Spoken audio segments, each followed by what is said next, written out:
এর একমাত্র কারণ হলো পাহাড় চড়াই দুয়ার পর্যটনের গুরুত্বপূর্ণ জায়গা, কিন্তু তাকে রক্ষা করতে হয়। এই একটা আমরা ছেলেবেলায় গল্প করেছিলাম না, যে একটা হাঁস প্রত্যেক দিন একটা সোনার ডিম দেয়। বললো এত অপেক্ষা করে কি লাভ আছে, একবারই হাঁসের পেটটা কেটে ফেলো, সব করে ডিম আমার পেয়ে যাবে। নীতিমালার নীতি কথা শোনায়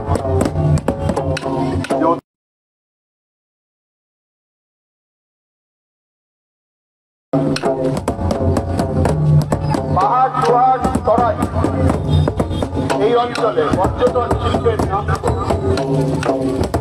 বড় বড় কোম্পানি কর্পোরেটের শিল্পের পরিমাণ সারা দেশের উন্নয়ন হলো আমাদের এই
তাদেরও জীবনের যন্ত্রণা।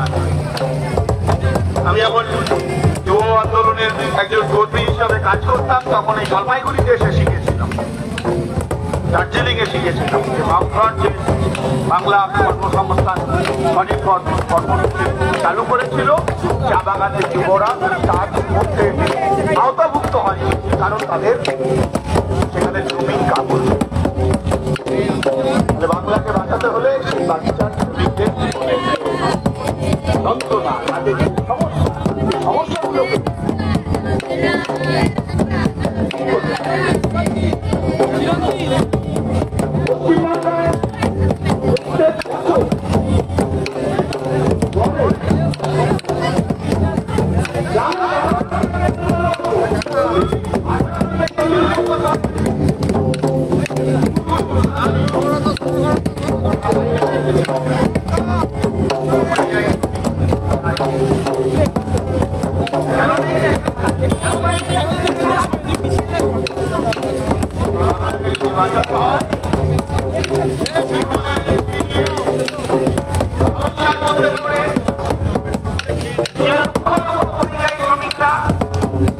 নিজের মাটির থেকে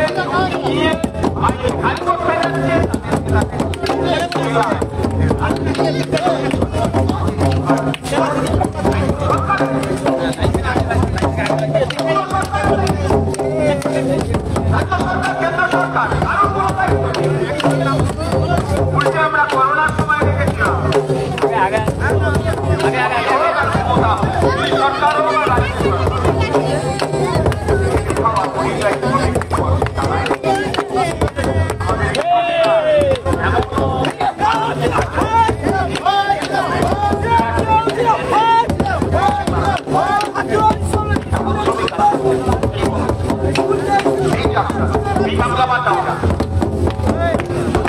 বাংলাকে যদি বাঁচাতে হয় বাংলার যুব সমাজের হাতে কাজের ব্যবস্থা করতে জলপাইগুড়ি জেলার বিস্তৃত অঞ্চল কৃষকরা চাষের খরচ বাড়ছে অথচ বাজারে ফসলের বিক্রি করছে। ওনার দৌলতে রাজ্যে কিষানা রং করে কিষান মান্ডিতে না কেন সেই কিষান মান্ডিতে কৃষকরা গিয়ে ফসল বিক্রি করার কোন সুযোগ,